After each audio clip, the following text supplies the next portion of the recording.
Wassalamu ala sayyidina Rasulillah sayyidina wa maulana Muhammad ibn Abdullah wa ala alihi wa sahbihi wa mawala la hawla wa la quwwata illa billah, amma ba'du. Bapak-bapak, ibu-ibu, saudara-saudara kaum muslimin rahimakumullah. Kapan kiamat itu akan datang? Ini rahasia Allah. Jangankan kita yang orang awam, baginda Nabi sendiri tidak diberitahu oleh Allah kapan kiamat itu akan terjadi. Tetapi sungguh pun demikian, banyak hadis-hadis yang menjelaskan ciri atau tanda-tanda datangnya kiamat.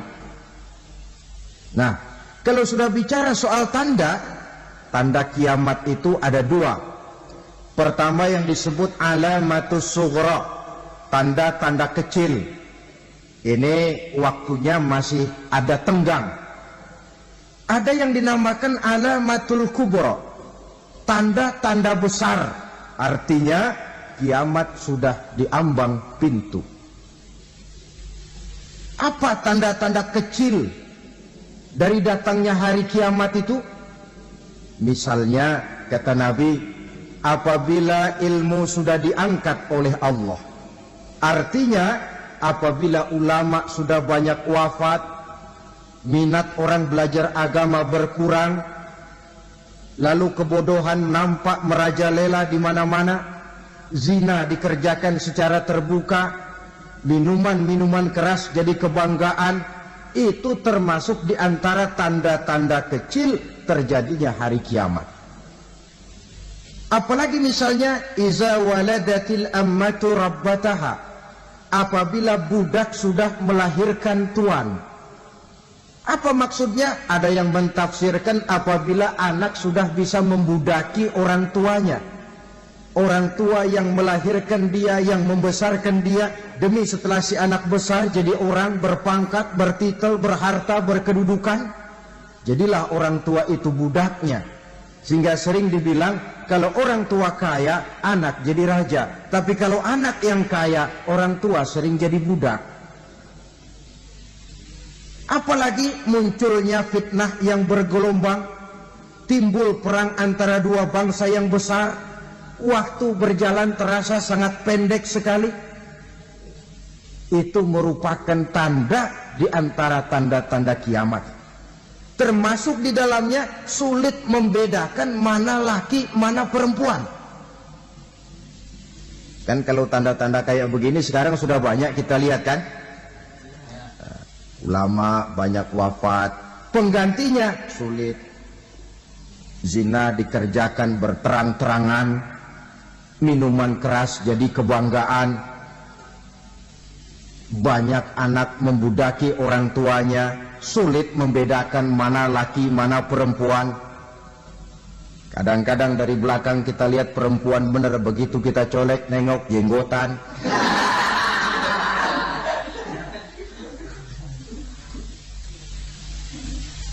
Ini termasuk tanda-tanda kecil, masih ada tenggang sampai akan terjadinya kiamat itu. Nah, yang dimaksud dengan tanda-tanda besar, ini tanda besar artinya kiamat sudah diambang pintu. Pertama, matahari terbit dari sebelah barat. Apabila matahari sudah terbit dari arah sebelah barat, tertutuplah sudah pintu taubat. Bersabda Nabi kita, la taqumus sa'atu hatta tatlu'a syamsu min maghribiha. Tidak akan datang hari kiamat sampai matahari terbit dari arah sebelah barat.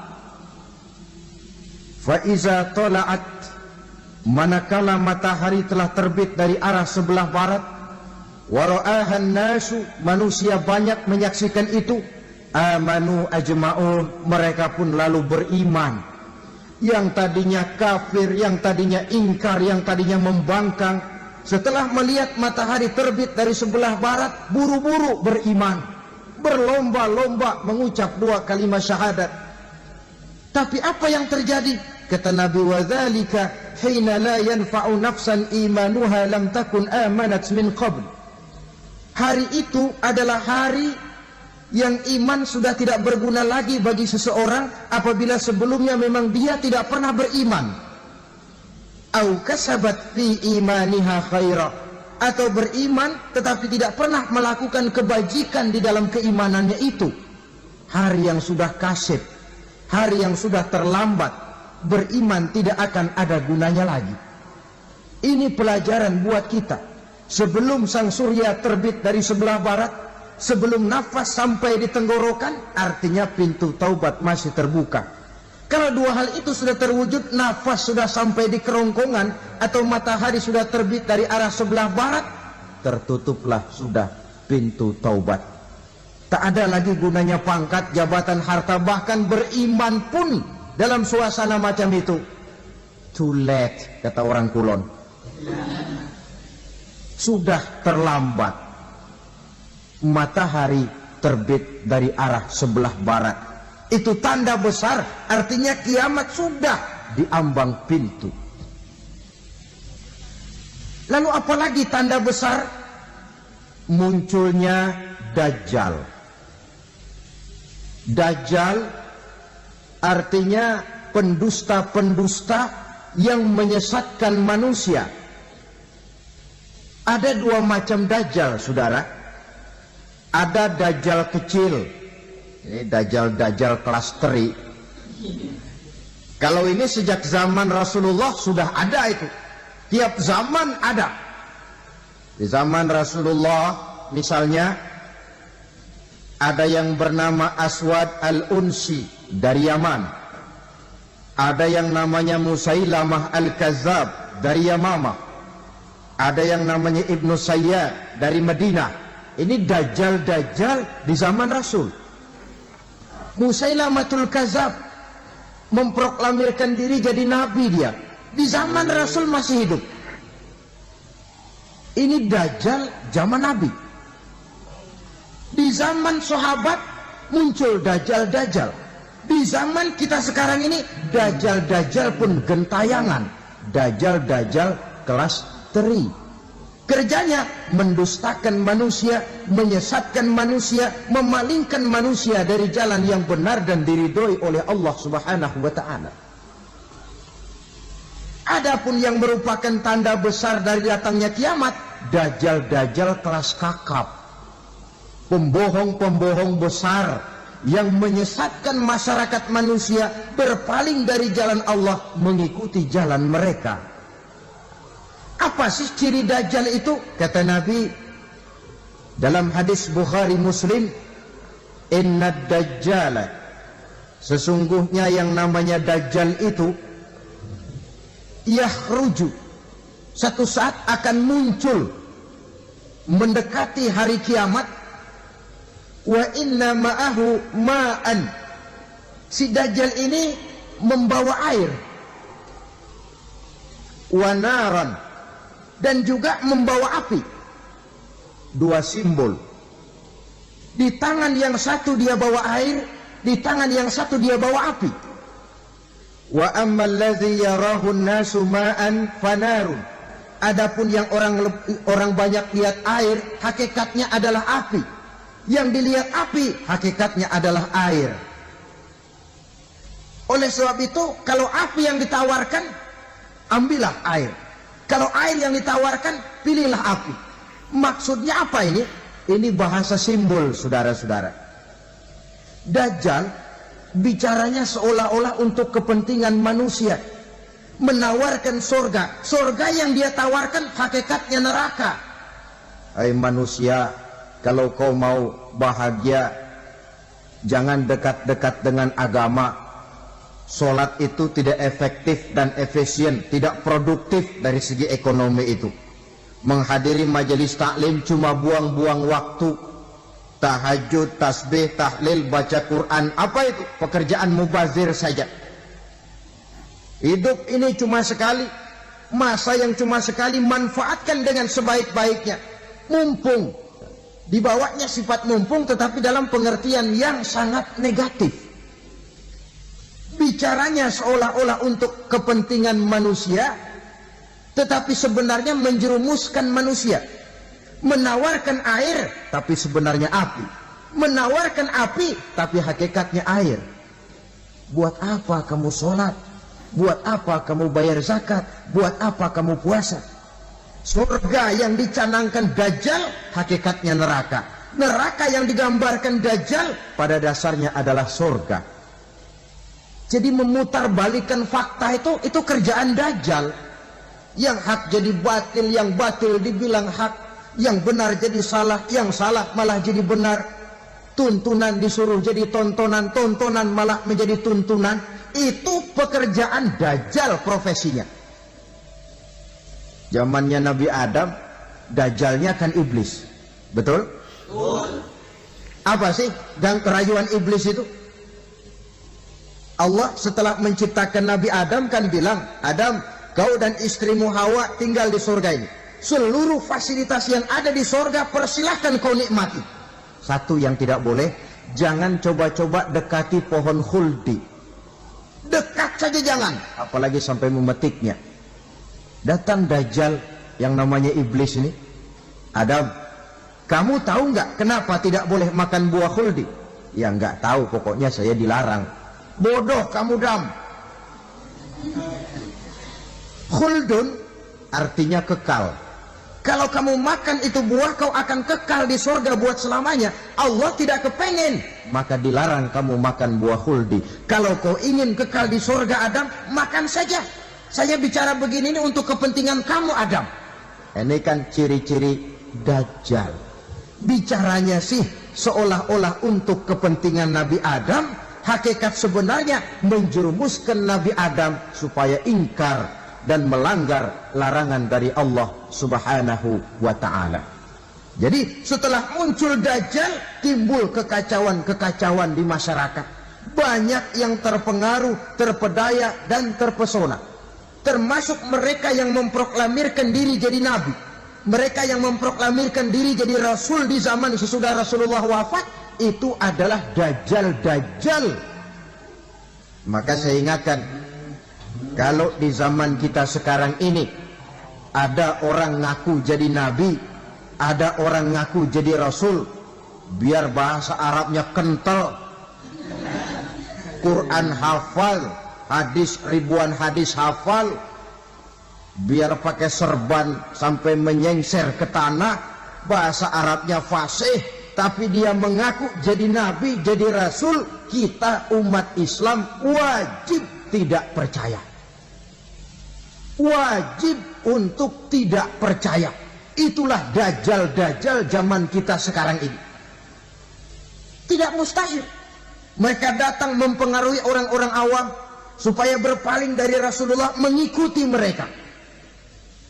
Nah, di akhir zaman nanti, mendekati hari kiamat, Dajjal ini muncul. Dajjal kelas kakap, menyesatkan masyarakat manusia untuk berpaling dari Islam, mengikuti seruan mereka. Apalagi di antara datangnya kiamat itu, tanda yang besar itu, turunnya Nabiullah Isa Al-Masih, putra Maryam. Menurut berbagai hadis yang sahih, Nabi Isa Al-Masih nanti akan turun lagi. Tidak membawa risalah yang baru, tapi meluruskan risalah Islam ini yang telah banyak ditinggalkan oleh masyarakat.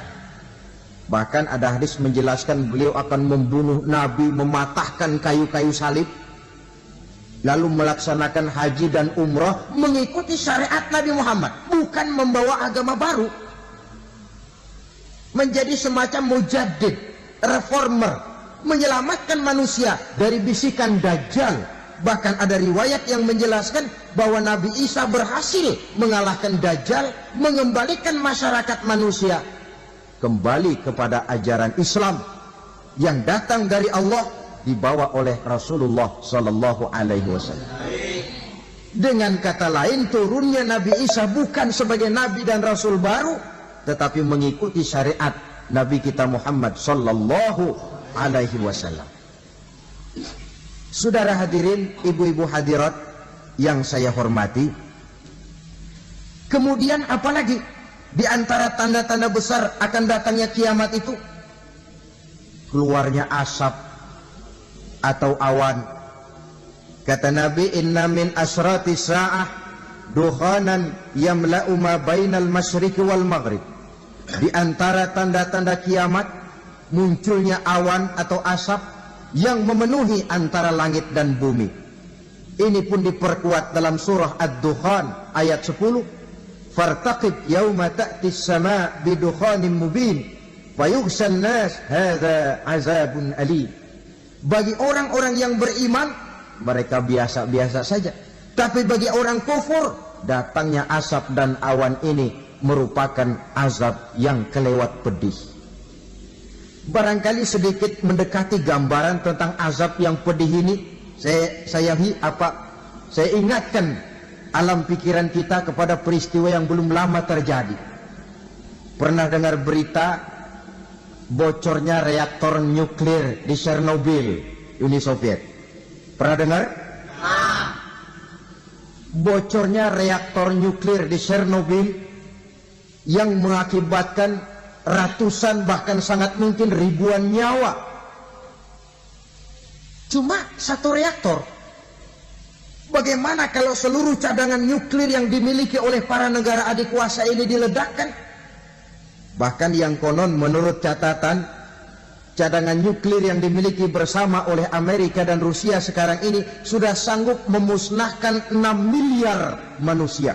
1,5 kali lebih banyak dari jumlah manusia yang nongkrong di permukaan bumi ini. Saudara-saudara hadirin yang saya hormati, lalu saat mendekati hari kiamat, apalagi tandanya? Setelah Nabi Isa wafat, pada saat turunnya yang kedua kali, lalu Allah meniupkan angin sejuk.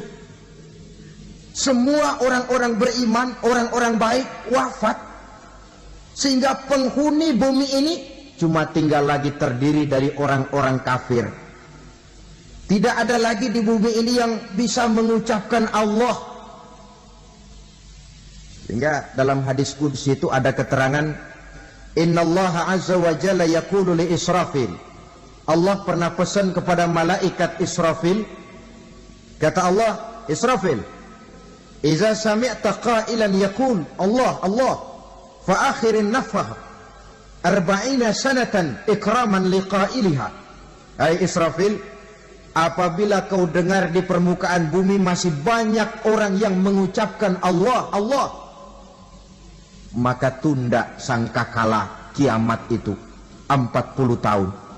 Untuk apa? Ikraman liqailiha, menghormati orang yang mengucapkan Allah, Allah itu. Wah, jadi karena sekarang masih banyak yang mengucapkan Allah, besar hatilah kita, masih jauh kiamat itu. Tapi jangan lupa, kiamat pribadi, kiamat kecil, itu yang gak kita sangka-sangka. Ajal datang mencabut nyawa, itu kiamat pribadi. Dan itu yang pasti kita hadapi. Dan itu yang membuat kita tidak boleh bersikap main-main di dalam kehidupan sekarang ini. Saudara hadirin yang saya hormati, tidak ada lagi orang-orang muslim. Seluruh penduduk dunia ini kafir. Lalu terciptalah struktur sosial yang berlandaskan prinsip hidup semau gue. Bakal terjadilah prinsip di mana yang kaya menyantap yang miskin, yang kuat menindas yang lemah. Hidup sudah bagaikan di rimba belantara. Berlaku hukum rimba, siapa yang kuat dia yang menang, siapa yang lemah menjadi mangsa. Timbul kekacauan, maksiat merajalela, munkarat menjadi-jadi, sehingga isi bumi ini penuh dengan segala macam perbuatan dosa. Tidak ada perlunya lagi alam diperpanjang temponya. Datang saat yang sudah dijanjikan oleh Allah Azza wa Jalla, maka terjadilah yang disebut kiamat kubra, kiamat besar, kiamat hancur-hancuran. Bagaimana kejadian ini dimulai?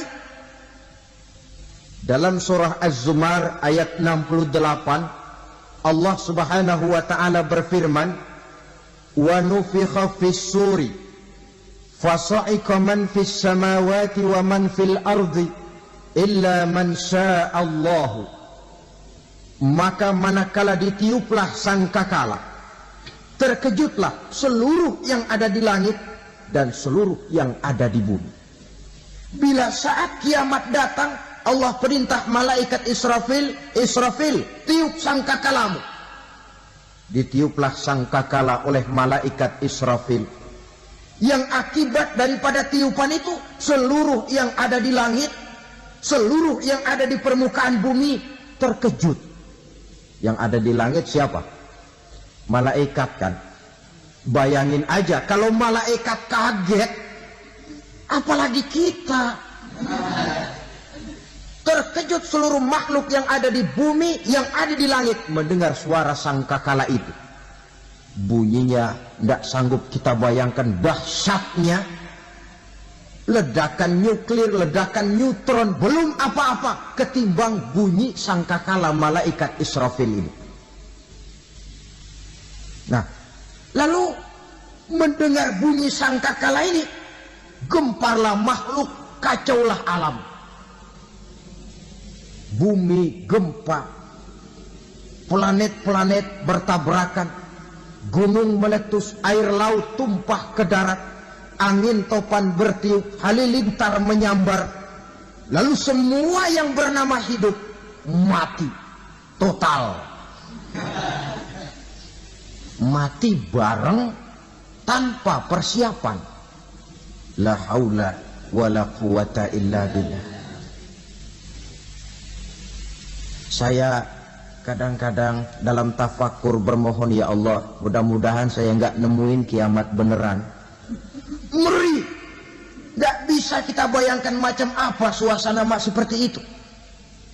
Allah saja banyak memberikan gambaran, misalnya Al-Qari'ah, wa mal qari'ah, wa ma adraka mal qari'ah.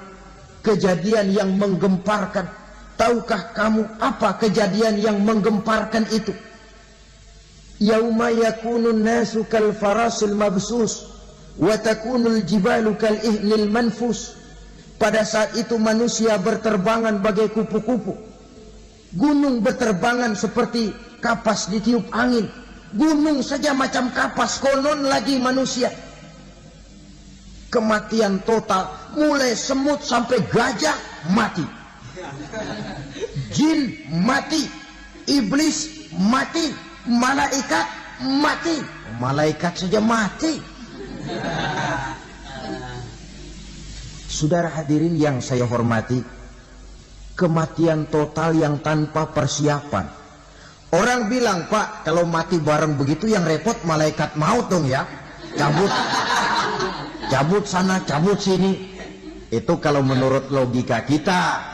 Mestinya begitu menurut logika.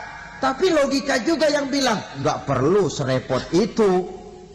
Sebab untuk mematikan listrik di wilayah DKI, di wilayah Jakarta, nggak perlu tiap rumah didatengin matiin, ya lama.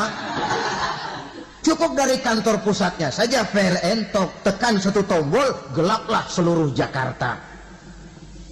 Saudara hadirin yang saya hormati, kematian total.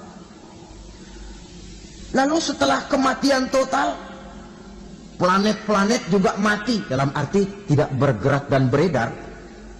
Angin mati, dalam arti tidak bertiup. Air mati, dalam arti tidak ada riak gelombang.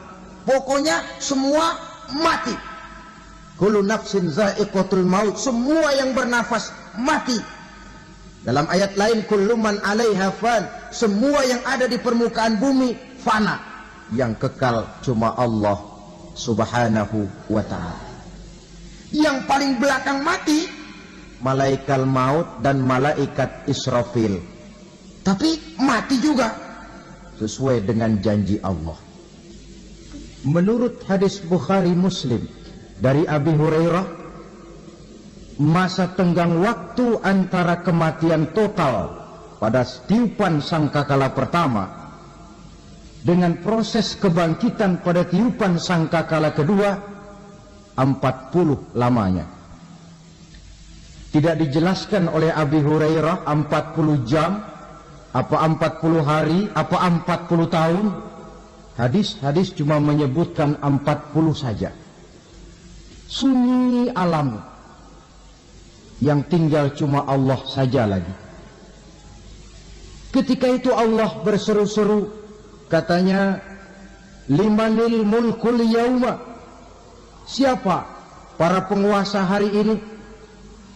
Mana itu raja-raja dan penguasa yang dulu mengaku jadi Tuhan? Fir'aun. Mana Fir'aun sekarang? Yang dulu jadi raja, merasa berhasil, sombong, lalu tidak mau turun-turun dari kekuasaannya, sampai kepada puncak kekurang ajarannya mengangkat diri jadi Tuhan.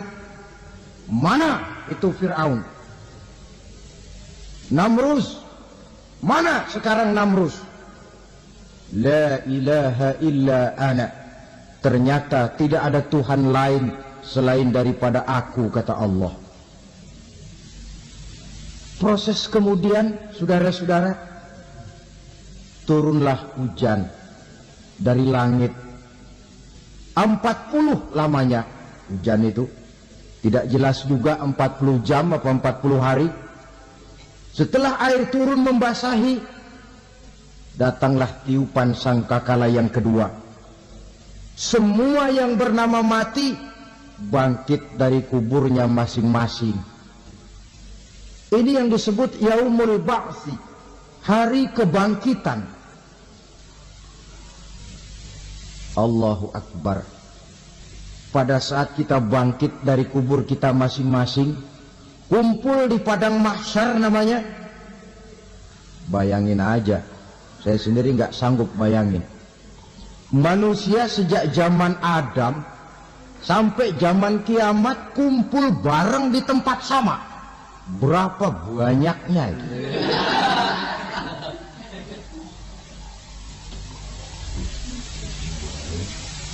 Dan yang luar biasa menurut satu riwayat, pada saat bangkit itu, Masya Allah, roman muka kita berubah, disesuaikan dengan amalan kita waktu di dunia ini. Barang siapa yang waktu di dunia amalannya itu amalan tikus, di akhirat nanti dia bangkit dari kubur, mukanya seperti muka tikus. Gagah betul badannya, tapi mukanya seperti tikus. Kenapa? Amalannya waktu di dunia seperti amalan tikus. Apa amalan tikus itu? Suka ngegeragoti barang yang sudah disimpan rapi-rapi. Orang sudah simpan uang rapi-rapi, simpan perhiasan rapi-rapi, digeragoti oleh tikus. Maling-maling, pencoleng-pencoleng, koruptor-koruptor.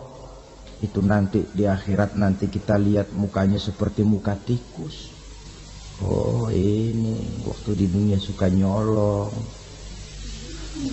hanya seperti muka tikus. Barang siapa yang waktu di dunia ini amalannya itu amalan macan, dia akan bangkit nanti mukanya seperti muka macan. Apa amalan macan? Macan itu amalannya menang-menangan. Orang yang mau menang saja, nggak mau mengalah. Coba lihat di hutan. Kenal hutan nggak? Nah. Di hutan, raja hutan di mana-mana pasti macan. Betul kan? Betul. Padahal hutan belum pernah bikin pemilihan umum. Tapi macan tidak peduli ada pemilihan umum apa tidak, pokok saya raja. Sebab apa? Macan jadi raja itu bukan karena benar, tapi karena kuat jadi raja. Setelah dia jadi raja, rakyat hutan yang mesti dilindungi malah dimakan oleh raja macan. Kambing rakyat hutan dimakan oleh macan. Ayam rakyat hutan dimakan oleh macan. Itu nanti kita lihat di akhirat itu mukanya seperti muka macan, gagah betul. Lalu barang siapa yang di dunia ini amalannya itu seperti amalan anjing, nanti dia punya muka seperti muka anjing. Apa amalan anjing? Pertama, anjing itu kalau disuruh jaga rumah, dia tidak bisa membedakan mana maling, mana tamu. Biar yang datang maling, kalau bawa tulang, anjing kalem. Yang kedua, anjing itu akan setia kepada siapa saja yang memberinya roti. Siapa yang memberinya roti, itulah majikannya. Apa kata majikannya, pasti dia laksanakan. Soal benar atau salah, dia tidak peduli. Setelah anjing dapat roti, dia tidak punya pilihan lain kecuali bilang, abdi mah kumaha juragan wae ayeuna mah.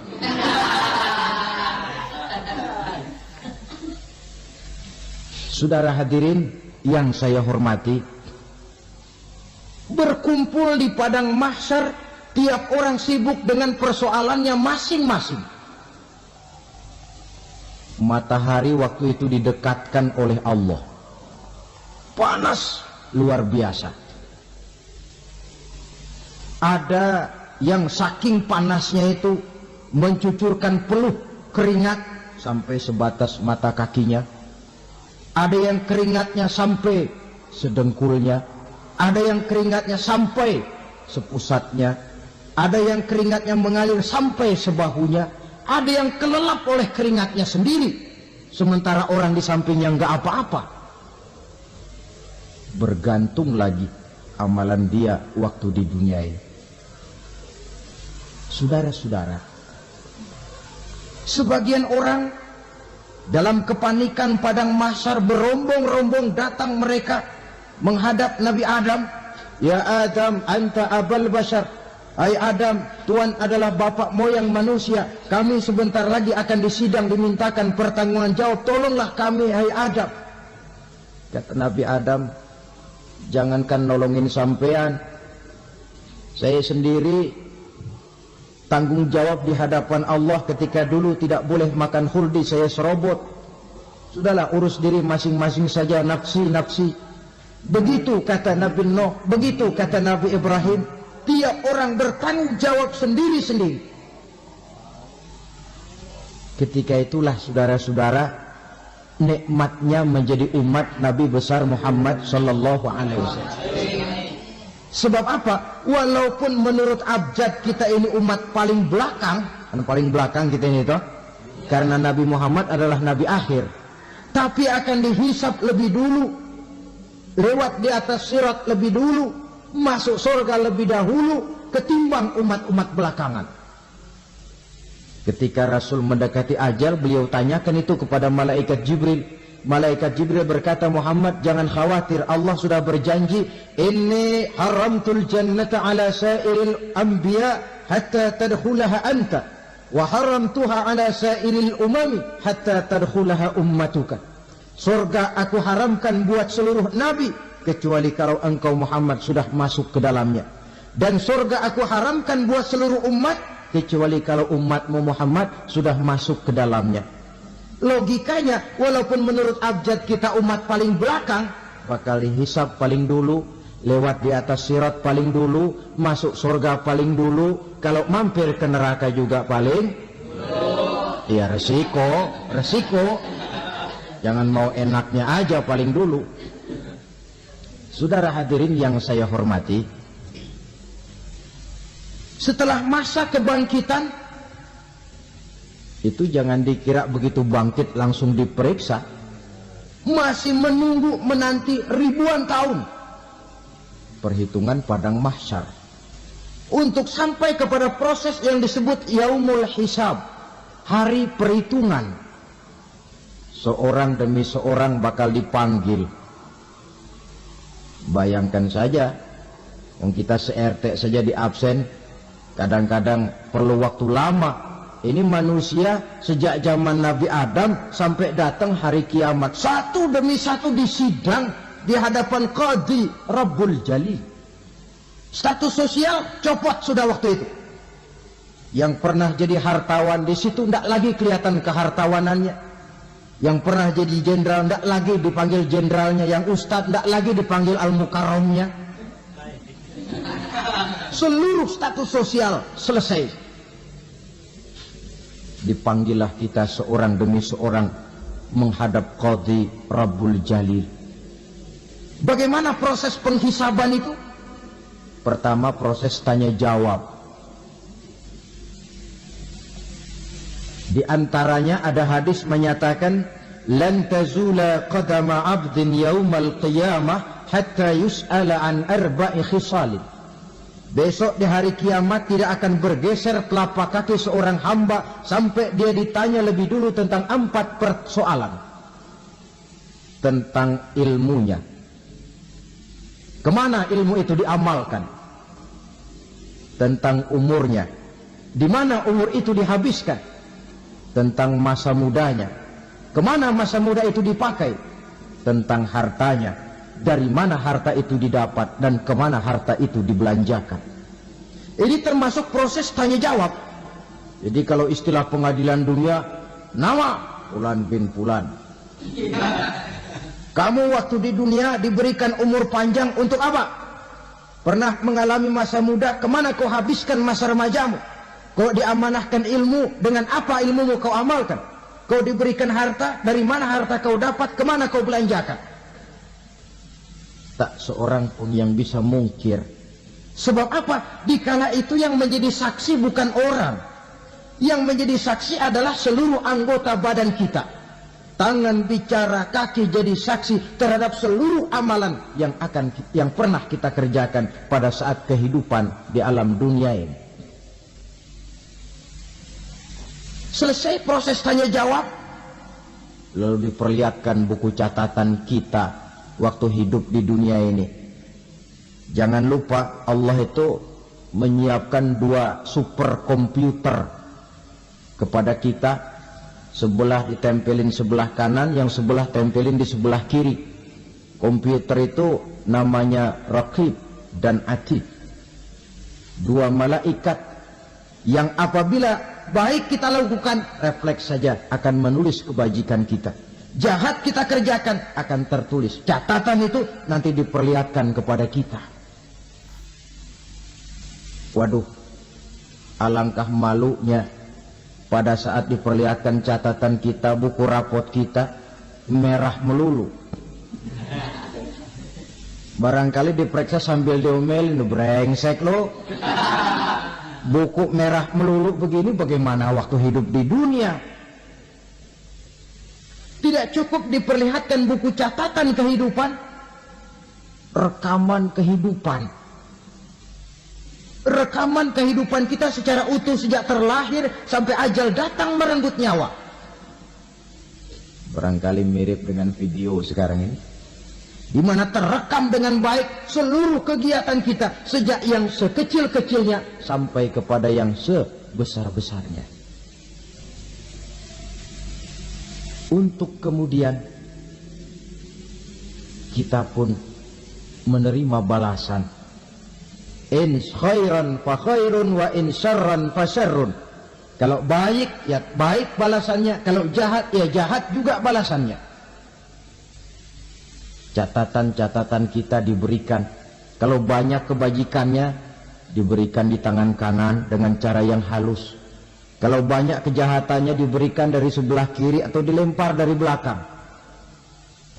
Itulah sebabnya sejak di dunia ini kita sudah mohon kepada Allah. Ketika berwudu membasuh tangan kanan, apa kita bilang? Allahumma a'tini kitabi biyamini wa hasibni hisaban yasira.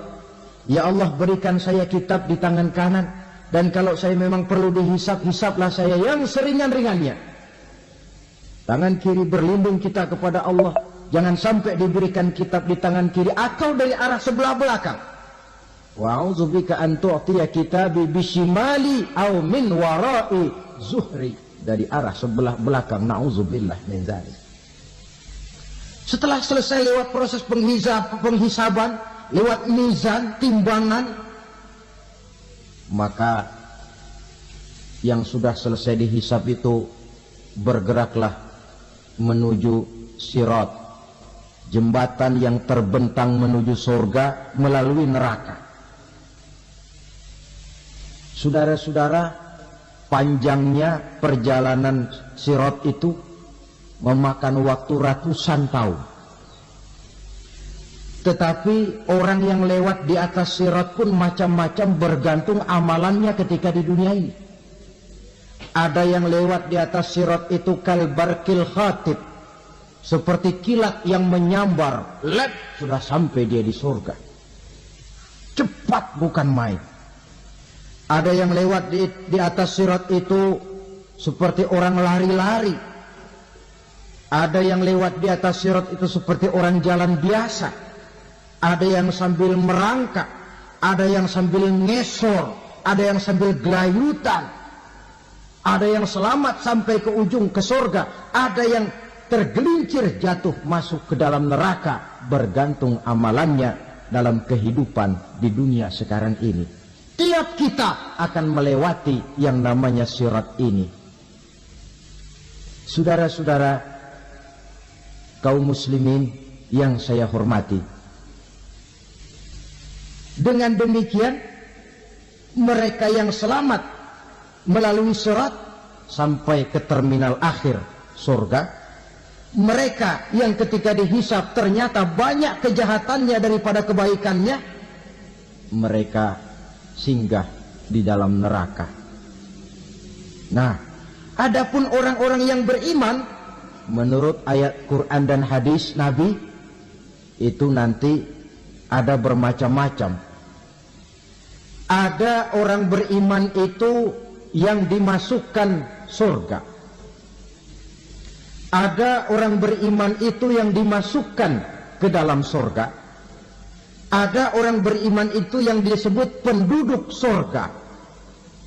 Kenapa lain-lain, Pak? Karena waktu di dunia amalannya juga lain-lain. Ada orang beriman yang masuk surga. Ini paling murah tiketnya. Mau masuk surga? Kata Nabi begini, ma min abdin qala la ilaha illallah thumma mata ala dhalik illa dakhalal jannah. Kalau seorang hamba sudah mengucap 2 kalimat syahadat, dia yakin dengan kebenaran kalimat itu sampai matinya, orang itu akan masuk surga. Abi Dzar yang waktu itu diajak bicara heran, ya Rasul kok gampang betul? Iya. Walaupun orang itu mencuri, iya. Walaupun orang itu berzina, iya. Biar dia mencuri, biar dia berzina, kalau dia sudah mengucap 2 kalimat syahadat, dia yakin dengan kebenaran kalimat itu sampai matinya, itu orang akan masuk surga. Jadi masuk surga cukup 2 kalimat syahadat, yakin sampai mati, masuk surga. Itu perkara masuk. Tapi kalau pertanyaannya diterusin, masuknya kapan, Pak? Nah, ini lain lagi urusannya. Sebab ada yang masuknya itu langsung, ada yang mampir dulu. Di sana tempat cuma 2. Kalau tidak surga, neraka. Mau ke surga, tapi mampir dulu. Yang mampirnya jelas di neraka. Kenapa? Dalam hadis qudsi ada riwayat, nanti itu di akhirat, setelah Allah selesai mengatur penduduk surga, masuk surga, yang neraka, masuk neraka, Allah berkata kepada malaikat Malik, malaikat Malik, labaik ya Allah. Itu bajingan-bajingan tengik, manusia-manusia durjana, yang waktu di dunia tidak mau sujud, jauh dari ulama, gemar melakukan yang munkarat dan maksiat, hidup di tengah masyarakat selalu jadi bibit keonaran, kufur, sudah masuk neraka semua. Sudah ya Allah. Nah, kalau sudah, coba sekarang kamu masuk, Malik. Saya. Iya. Masuk neraka. Mau apa ya Allah? Kata Allah, akhriju minan nar man kana fi qalbihi misqala habatin min khardalin min iman. Kau masuk neraka, cari di dalam neraka orang-orang yang ada imannya walaupun kecil sebesar biji zarah, angkat mereka keluar. Masuk malaikat Malik ke neraka, cari orang yang ada imannya, korek-korek. Ya repot, udah pada gosong. Yang ada imannya diangkat ke atas, yang ada imannya diangkat ke atas. lalu dimandikan di Nahrul Hayat, namanya sungai kehidupan di akhirat nanti. Cakep lagi rupanya, bersih lagi wajahnya, apel di hadapan Allah. Kata Allah, bagaimana mas? Kapok nggak sampean? Kapok ya Allah. Nah, kalau kapok, idhab fadkhulil jannah, pergi masuk surga sana. Berangkat mereka ke surga, ketemu sama teman-temannya yang udah sampai lebih dulu, yang nggak pakai mampir lagi. Terjadi dialog. Kata teman-temannya yang udah pada nyampe duluan, mas, iya, emang baru sampai? Oh, saya baru sampai. Memang mampir di mana dulu mas? Kita sudah lama sampai di surga. Saudara buka surah Al-Muddatsir ayat 34-35. Masalakakum fis saqar? Kenapa kamu mampir di neraka Saqar? Qalu lam nakum minal musallin. Mereka menjawab, kami mampir di neraka Saqar mas, gara-gara dulunya kami waktu di dunia tidak pernah sholat. Tidak pernah sholat? Tidak pernah. Karena rumahnya dekat masjid. Cuma dekat doang mas. Sholat mah enggak saya. Enggak pernah ngasih makan fakir miskin. Tidak pernah hadir di majelis taklim. Pendeknya tidak pernah melakukan kebajikan. Maka saya pun mampir di neraka Saqar. Untung betul saya punya iman mas, sedikit. Waktu hidup di dunia dulu saya pernah mengucap 2 kalimat syahadat. Sekali-kalinya waktu mau kawin. Masya Allah.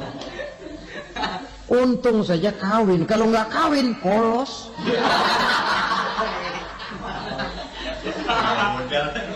Itu juga pengulu sudah setengah mati ngajarin. Asyhadu alla, asyaduaan, asyaduaan.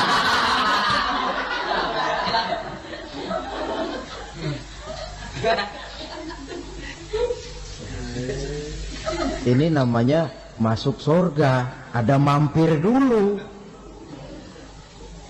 Ada pula orang mukmin itu yang dimasukkan surga. Namanya dimasukkan kan terima beres. Saya masuk ke rumah, jalan sendiri, cari tempat sendiri. Saya dimasukkan ke dalam rumah, terima beres, pokok ada di dalam, itu dimasukkan namanya. Nggak pakai mampir. Tapi tentu tiketnya lebih mahal ketimbang yang pertama tadi. Apa kata Allah? Innal ladzina amanu wa amilus shalihat la ukaffiranna anhum sayyi'atihim wa la udkhilannahum jannah. Sesungguhnya orang-orang yang beriman kemudian beramal soleh, kami hapuskan segala dosa dan kesalahannya, kami masukkan mereka ke dalam surga. Lihat ayatnya. Allah yang memasukkan, kita yang dimasukkan. Tidak pakai transit, tidak usah mampir. Cuma tidak cukup syahadat, tidak cukup amanu, tapi diiringi dengan wa'amilus salih. Iman, amal. Tidak cukup syahadat, lalu dibuktikan dia sholat, dia zakat, puasa, lalu dia melakukan berbagai macam kebajikan. Ini yang menyebabkan dia tidak pakai mampir di tempat yang bernama Saqar. Lalu ada pula orang mukmin itu yang disebut penduduk surga. Wah, ini sudah VIP ini. Ashabul jannah, penduduk surga.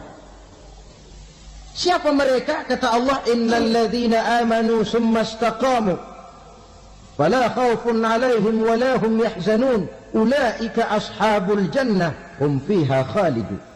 Sesungguhnya orang-orang yang beriman lalu istiqamah, tetap dalam melaksanakan perintah Allah, tidak goyah, tidak labil tapi stabil, istiqamah, mereka tidak takut dan tidak bersedih hati. Merekalah penduduk surga.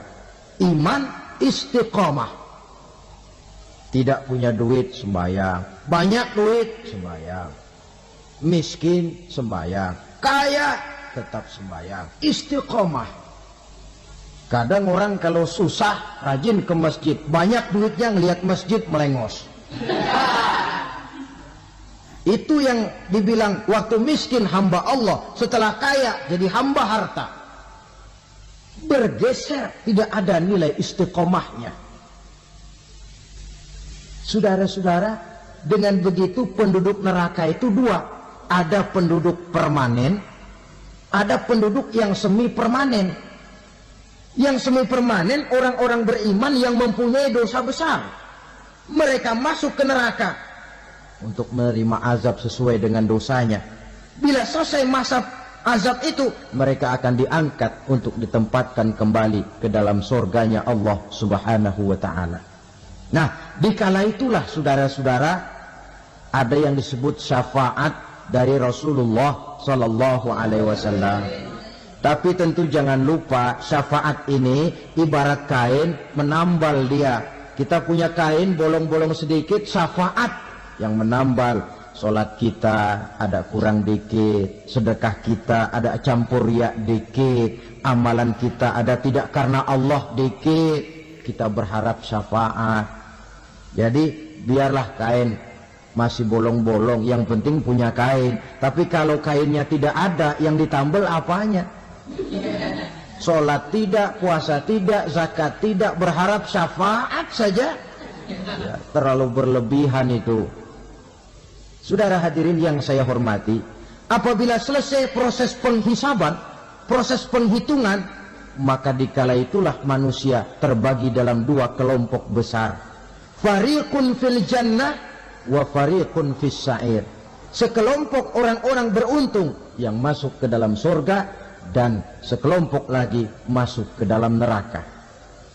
Akan memakan waktu untuk menceritakan sifat surga dan neraka, tapi insya Allah pada kesempatan pertemuan lain saya sampaikan. Namun sebagai gambaran umum cukuplah saya sampaikan sebuah hadis qudsi. Allah jelaskan, a'dadtu li'ibadiyas salihin ma la aynun ra'at wa la uzunun sami'at wa la khatara fi qalbil bashar. Aku sediakan buat hamba-hambaku yang soleh, yang tidak pernah terlihat oleh mata, tidak pernah terdengar oleh telinga, dan belum pernah terdetik dalam hati manusia. Jadi kenikmatan surga belum pernah dilihat mata, belum pernah didengar telinga, belum pernah terdetik dalam hati. Pedihnya azab neraka belum pernah terlihat mata, belum pernah terdengar telinga, belum pernah terdetik dalam hati. Saudara hadirin yang saya hormati, oleh karena itu sebagai uraian akhir daripada kiamat ini, marilah sama-sama kita memanfaatkan hidup dengan sebaik-baiknya, supaya jangan timbul penyesalan di hari kemudian nanti. Mudah-mudahan kita seluruhnya diselamatkan Allah dari azab neraka dan mendapat surga dan ridhonya. Sekian dan demikianlah pertemuan kita kali ini. Terima kasih banyak atas segala perhatian. Mohon maaf atas segala kekurangan. Usikum wa nafsi bitaqwallah. Wassalamualaikum warahmatullahi wabarakatuh.